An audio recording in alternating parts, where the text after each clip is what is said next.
Hello दोस्तों, मैं हूँ सी अमित अरकान और आज के वीडियो में हम देखेंगे हमें 31 मार्च 2025 से पहले हमें कौन से काम करने ज़रूरी है under the GST.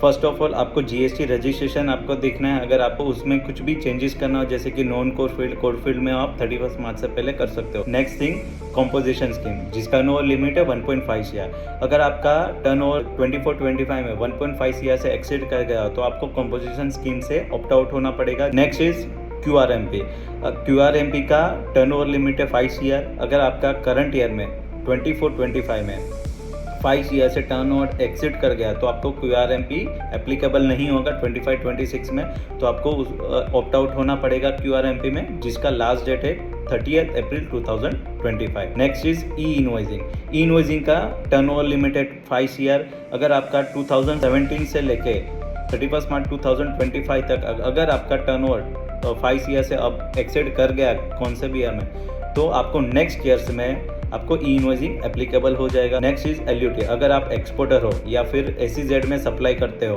Without payment of IGST, तो आपको 31 मार्च 2025 तक आपको अप्लाई करना कंपलसरी है, जिसका आपको फॉर्म भरना पड़ेगा RFD 11। Next is sales. आपको सेल्स का रिकन्सिलेशन करना है जो कि आपने GST 1 में अपलोड किया है और आपको विद बुक्स ऑफ अकाउंट के साथ उसको टैली करना है। सेम डेटा आपको रिकंसाइल करना है ई इनवॉइसिंग और ई वे बिल के डेटा के साथ। अगर कुछ भी डिस्क्रिपेंसी है तो आप 31 मार्च 2025 के रिटर्न में आपको उसको अमेंड कर सकते हो।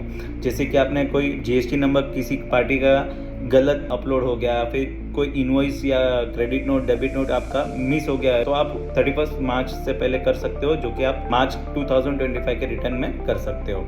Next is credit note. अगर आपका कोई क्रेडिट नोट आपको इशू करना है तो आप मेक श्योर कि 31 मार्च से पहले कर दे, जो कि उसका टाइम लिमिट आपको 30 सितंबर 2025 तक है। मार्च के बाद भी कर सकते हो, लेकिन अगर यही सेम फाइनेंशियल में होगा तो आपको रिकन्सिलेशन में ईजी होगा।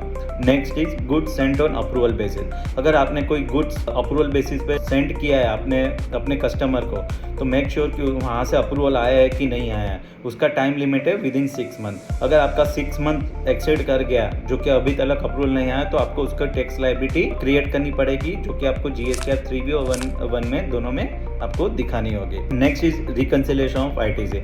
मेक श्योर कि आपका बुक्स ऑफ अकाउंट में जो ITC है और परचेज रजिस्टर में और आपने 3B में जो ITC अवेल की है वो दोनों इन लाइन है कि नहीं, आपको चेक करना पड़ेगा।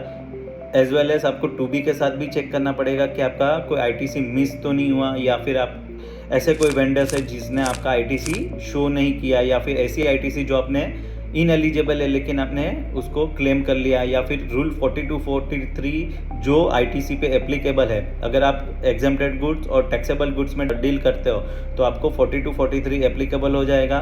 तो आपको मेक श्योर कि वो 42-43 रूल वाला ITC रिवर्सल वाला आपने कंप्लाई किया है कि नहीं।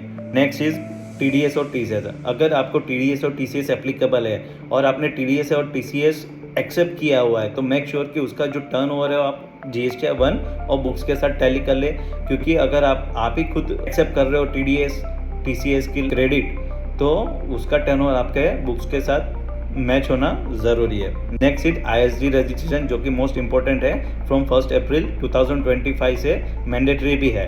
तो आपको अगर सेम पैन नंबर पे अगर मल्टीपल GST है तो आपको वो लोकेशन पे ISD लेना है जहाँ पे कॉमन सर्विसेज के इनपुट रजिस्टर्ड होते हैं। Next is declaration from GTA।